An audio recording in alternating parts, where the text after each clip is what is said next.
24 бөлүм. Өмүр жолундагы түшүм анын сыйлыгы. Ага өз колунан чыккан жемишинен бергиле. Иштери аны дарбаза алдында даңктасын.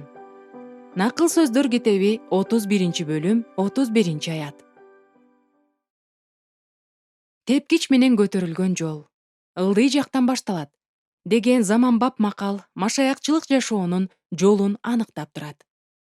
Накыл сөздөрдүн 31 бөлүмүнүн акыркы аятын китепти аяктаган аятты окуган кезиңизде ушул макалды эстеп туруңуз. Менимче бул сөздөр биздин керемет каарманыбыздын жашоосун абдан жакшы сүрөттөп турат. Ал үчүн да жогору жакка көтөрүлүү ылдый жактан башталган. Кудайды сүйгөн сулуу аялдын жашоосу жана эмгектенүүлөрү накыл сөздөрдүн 24 бөлүмүндө жана өзгөчө жакын 22 аятта жазылган. Ал өзү көлөкөдө жашоону тандап, көлөкөдө бышкан жемиштен жеген. Ал үйүндө эле эмгектенүүдө кудуреттүү Кудайга, андан корккон аял катары эң жогорку урмат сыйды көрсөткөн. Ал үйүнүн сыртында дагы көп ишти аткарган. Бирок анын үйүнүн ичинде ал колун тийгизбеген же бүт аракетин жумшабаган бир да иш болгон эмес. Ал баарын кылган. Эми биз өзүнүн кызматын көпкө үндөбөстөн жана момундук менен кылгандардын сыйлыгын көрүп турабыз. Бийик чыккан үн жана бирдиктүүлүктө жаңырган мактоо ыры көрүнбөгөн кызматты тандап алган аялды тосуп алып жатат. Анын колунан чыккан жемиш. Жаш Лемуэл падышанын энеси өз сөзүн аяктап жатып, уулунун көзүнө тике карап, ага акыркы көрсөтмөнү берип жатат. Ага өз колунан чыккан жемишинен бергиле. Иштери аны дарбаза алдында даңктасын. Накыл сөздөр китеби 31 бөлүм 31 аят. Өзүбүздүн кылган аракетибиз жана тарткан санаабыз үчүн биз да Кудайды сүйгөн керемет аялга окшоп сыйлык алууну күтөбүз. 31 аяттын сөздөрүн бир аз башкача окусак, анда ал мындайча болмок. Анын баардык жетишкендиктерин кабыл ал. Ага өзү татыктуу болгондун баарын бер. Ага өзү эмгектенип тапканынын баарын бер.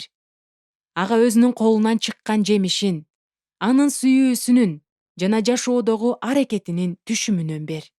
Ага өзү тапкан кирешенин баарын, ал жасаган буюмдарды, ал үйгө алып келген урмат сыйды, ал салымын кошкон никени, ал курган үйдү, ал калыптандырган үй бүлөнү, ал иштеп тапкан келечекти бер. Ага мунун баардыгын кайтарып бер. Мына, менин сулуу жана кымбаттуу курбум. Биз да ушул акыркы сөздөрдү угуу менен Кудайды сүйгөн керемет аялга, анын сыйлыгын берүү жана мактоо ырларынын түшүмүн арноо үчүн чакырылганбыз. Жана бул албетте олуттуу чакырык. Бул Теңирдин көз карашындагы сулуу аялды көптөр айыпташат. Алар аны жек көрүшөт жана шылдыңдашат. Мен аны чычкан, отоо чөп жана үйдө отурган жөнөкөй аял, үңкүрдө жашаган аял, керек болсо күң деп да аташканын уккам. Кээ бирөөлөр болсо, карагылачы кандай талант. Мындай талантты үйдө отуруп алып короткон болбойт. Бул уят. Элестетип көргүлөчү. Ал мындай жөндөмдүүлүктөрү менен бул дүйнөгө кызмат кылса, канчалык бийик көтөрүлмөк. Байкуш, өз күчүңдү бекер эле коротуп жатасың го, дешет. Мындай ойлорду Теңирден алыс жүргөндөр гана ойлошот. Бир студент жазгандай: бул аят байыркы келишимдеги аялдын үлүшүнүн эң сонун сүрөттөлүшү. Мында анын үйдүн ичиндеги жубай катары, эне катары жана мырзайым катары милдеттери жазылган. Мында биз үй бүлөдөгү бакыт анын эмгегинде жана алдын ала көрө билгендигинде экен деген тыяныкка келебиз. Ал үйүнүн ханышасы. Теңир накыл сөздөрдүн 31 бөлүмүндөгү аялга боор ооруп аюуга эмес, аны мактоого, аны менен суктанууга жана анын изи менен басууга чакырып жатат. Себеби ал сизди да ушундай аял болууңузду каалайт. Теңирди урматтаган аял кандай сонун мактоо сөздөргө татыктуу экенин билиңиз. Дарбаза алдында даңкталган.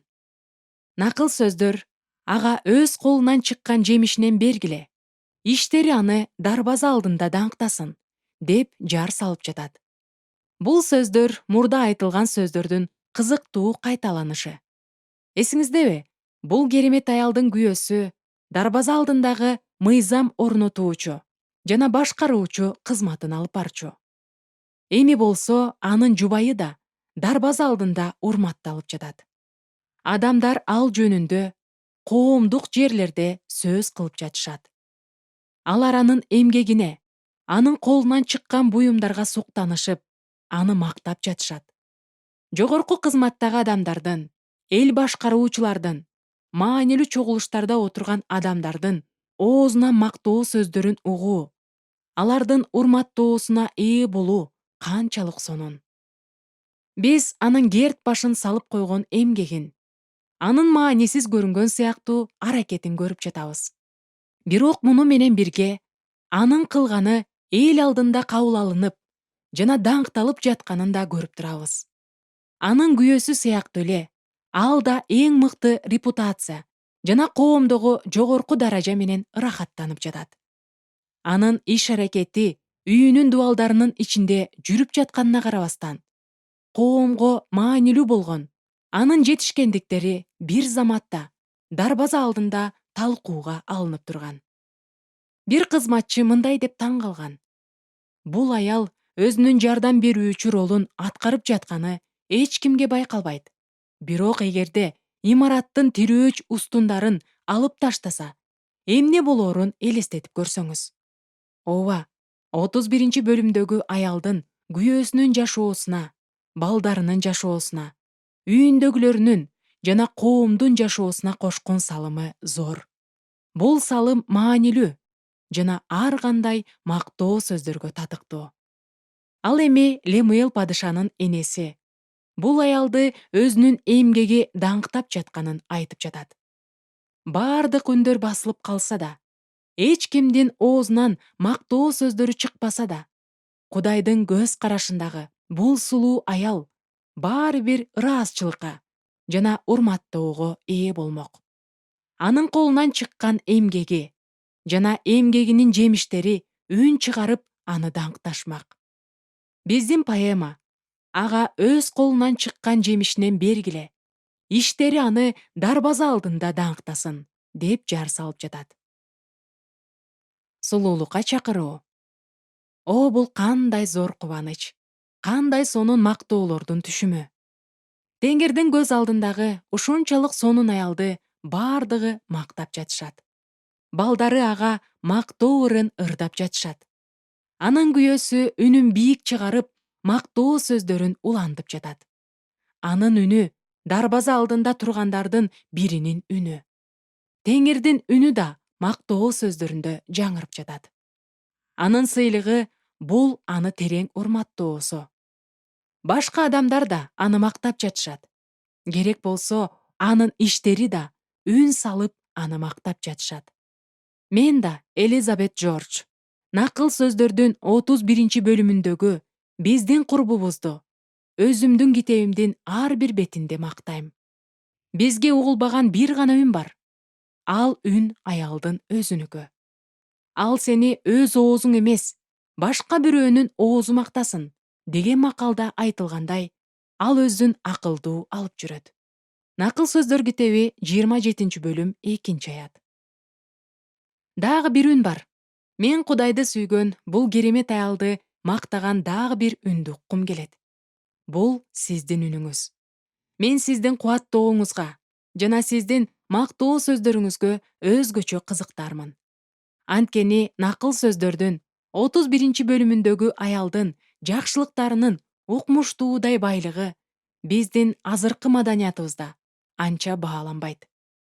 Биз жашап жаткан дүйнөдөгү биздин душманыбыз шайтан жана өтүп кетчү бул дүйнө Кудайды сүйгөн аялдын сулуулугун кол жеткис, маанисиз жана керексиз кылып сүрөттөйт. Алар канчалык жаңылышып жатышат. Накыл сөздөрдөгү бул аят Теңирдин кымбат баалуу курбусу жана окуучусу, ал чындыгында анын көз алдында абдан сулуу. Ошондуктан сизди аны мактоого чакырам. Сиздин мактоо сөздөрүңүз Кудайды сүйгөн, андан корккон аялдын сулуулугунун кереметин түшүнүп жатканыңызды күбөлөндүрөт. Жана сиздин колуңуздан келген эң жогорку мактоо сөздөрү бул сиздин анын изи менен жүрүүңүз.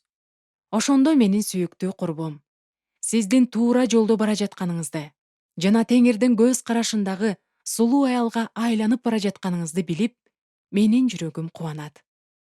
Азыр эми башыңызды ийип, Теңирди анын керемет кызы үчүн даңктап сыйынууну каалайсызбы?